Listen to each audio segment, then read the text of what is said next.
Welcome into Philadelphia Eagles Now. My name is Chase Sr. As always, no matter where you are or how you're tuned in, thank you so much for making today's show a part of your day and what we have coming up. I'm back from the NFL Combine. We are in Indianapolis all throughout last week, so it's a perfect time to give you my new mock draft. A lot of intel coming in from a week in Indianapolis, and so this is a little bit of a refresh from my mock draft 1.0, and we're going through all 8 of the Eagles selections in the 2026 NFL Draft, which is coming up at the end of April in Pittsburgh. A reminder, don't forget to hit that subscribe button. NFL free agency gets underway next week on March 9th. That's the start of the legal tampering period. That'll take us through a couple of busy weeks right here on the show. And then at the end of April, that's when the NFL Draft takes place. We're north of 145,000 subscribers. So if you want elite Eagles coverage every single day, year round, that is informative, insightful, entertaining, thought-provoking, where you always have a voice, lock us in, join the movement, and hit that sub button. Philadelphia on the board first in the first round with the 23rd overall selection, and Howie Roseman goes with a developmental offensive lineman. We know that Howie really values line play on offense and on defense, and Monroe Freeling is a player who has been steadily climbing up draft boards, and he fits what the Eagles look for in an offensive tackle who eventually could take over for Lane Johnson or eventually play left tackle. 6'7", 316 pounds, declaring for the NFL Draft as a junior out of Georgia. The downside, a little bit inexperienced. Only 16 career starts, but the potential and the upside is certainly there. The frame is also there. He's long, he's tall, athletic, big frame. He can add weight to that. He moves extremely well, running like a tight end. His pass protection over time has improved steadily.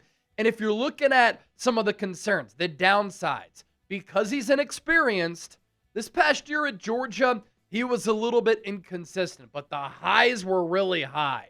He tested extremely well at Lucas Oil Stadium over the weekend. He earned a relative athletic score of 9.99. Checking in at 6'7", 315 pounds. The vertical, 33.5 inches at that height and weight. It's just filthy. The broad jump, really good as well in the elite category. And check out his 40-yard dash. Sub 5 seconds. Can you imagine him out in space in this new Sean Mannion offense, which is what is required from these offensive tackles in that type of scheme? This is a player who could end up being fantastic for the next several years. Overall PFF grade this past year on 891 snaps. So he did play a lot in 2025 of 72.1. As a pass protector, 85.7. There is room for him to improve and get better. Run blocking, graded out there, just okay at 61.6. Gave up 3 sacks of Gunnar Helm and 2 penalties. You look furthermore at some of these numbers here, 0 quarterback hits. That's what you like to see. And he's going up against really stiff competition. 2 penalties, solid number there as well. A lot of combine buzz from what I gather being in Indianapolis. Eagles are going to address the offensive line early. They could go offense heavy early in this draft. I mean, it is a lock that Howie is going to address this offensive line, in my opinion, at some point early in this draft. And with Monroe Freeling, the Eagles did meet with him formally at the NFL Combine. To another position of value for Howie, the edge rusher spot. Malachi Lawrence, really special player, going to the Eagles here, round 2, 54th overall selection.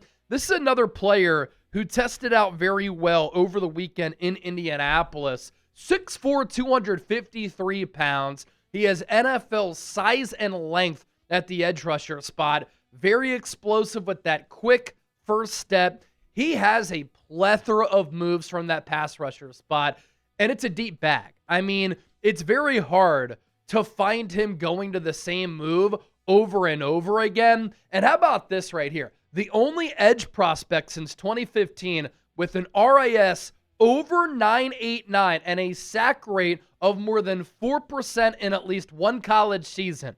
Myles Garrett, TJ Watt, Montez Sweat, Malachi Lawrence here. Good feet Unpredictable pass rusher, which is what you want because he's always got a plan. Needs to improve a little bit against the run. His numbers this past year for the Knights of UCF, 7 sacks and 40 pressures.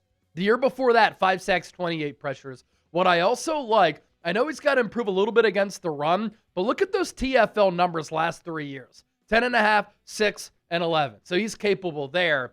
And the RAS score, really good. On a scale of 0 to 10, 9.9. Eagles really value this because they want really good athletes. So it's showing that he's just okay as far as the height, bad with the weight. But look at how he moves at that size. 4.52 speed. The Eagles also meeting with Malachi Lawrence in Indianapolis at the NFL Combine. And as far as him being a good scheme fit for Vic Fangio, he is. And keep in mind, I've been talking about this. Eagles only have 2 edge rushers on the roster who are under contract right now. Jalen Hunt and Nolan Smith. Let's go wide receiver in the 3rd round. And even if the Eagles do elect to keep A.J. Brown, I think Jacoby Lane out of USC is a fast riser who makes a lot of sense for Philadelphia. And the value here at 68 overall, I like it. 6'4", 200 pounds. Do yourselves a favor. Go back and look at how he fared in the gauntlet. It was so smooth.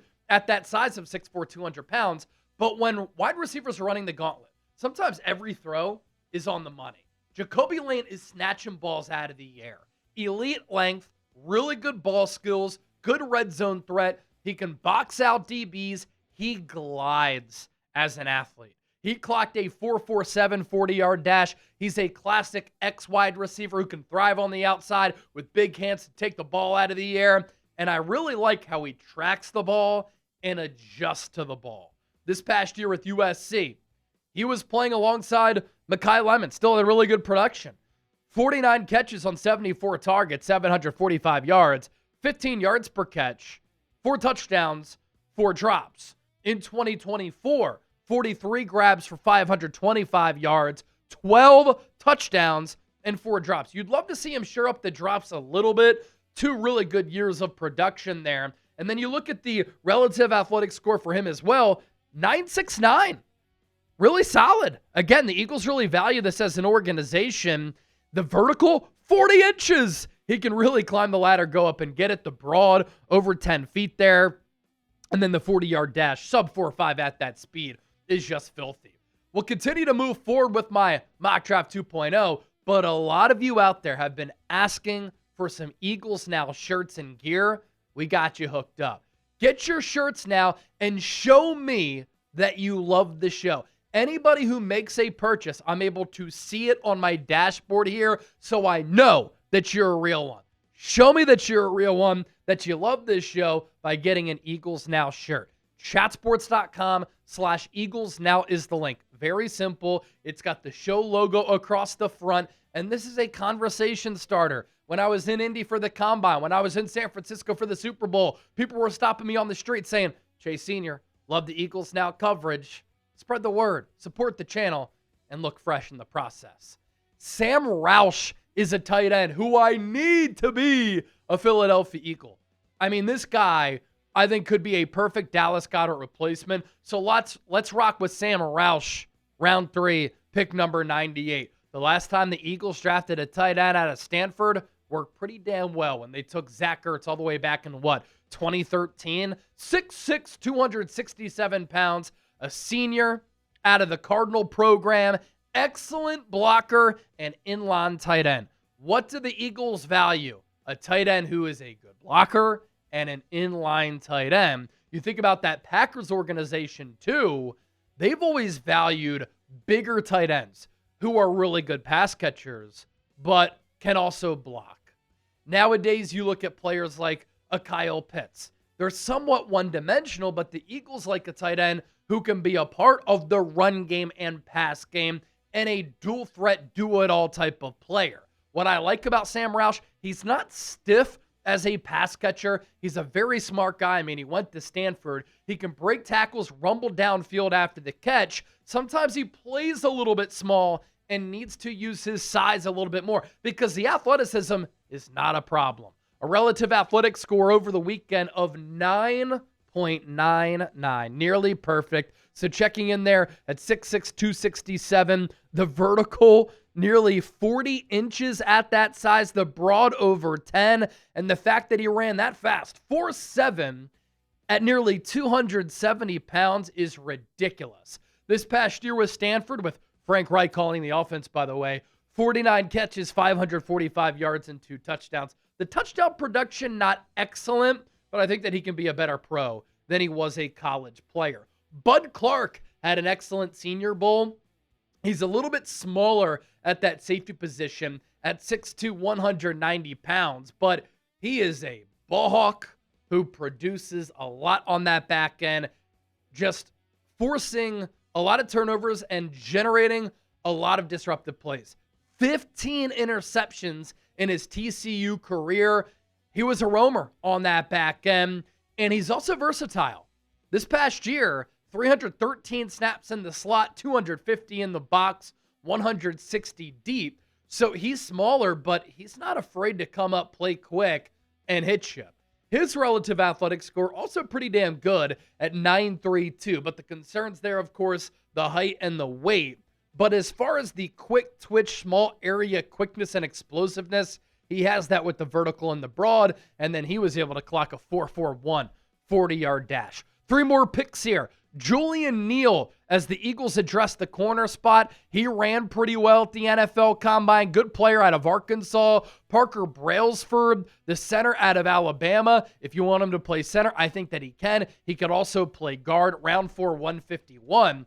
And then Taylen Green, the quarterback out of Arkansas, who on Saturday turned a lot of heads, opened up a lot of eyes, and dropped a lot of jaws. He arguably had the best testing numbers of any quarterback in the history of the NFL Combine. He is very raw. He is very green. He needs a lot of development as a passer. Good thing is, Eagles deem themselves the quarterback factory, and they can take their time developing him because there's no rush for him to see the field right away.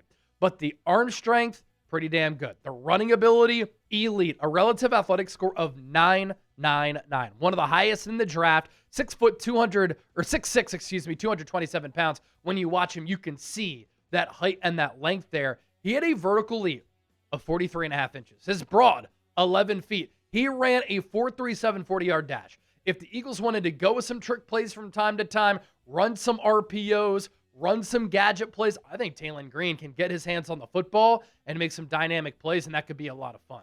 So grade my mock draft 2.0. A, B, C, D, or F. Fresh mock draft right after the Combine. This is what we do. Hope you enjoyed it. And don't forget to hit that subscribe button.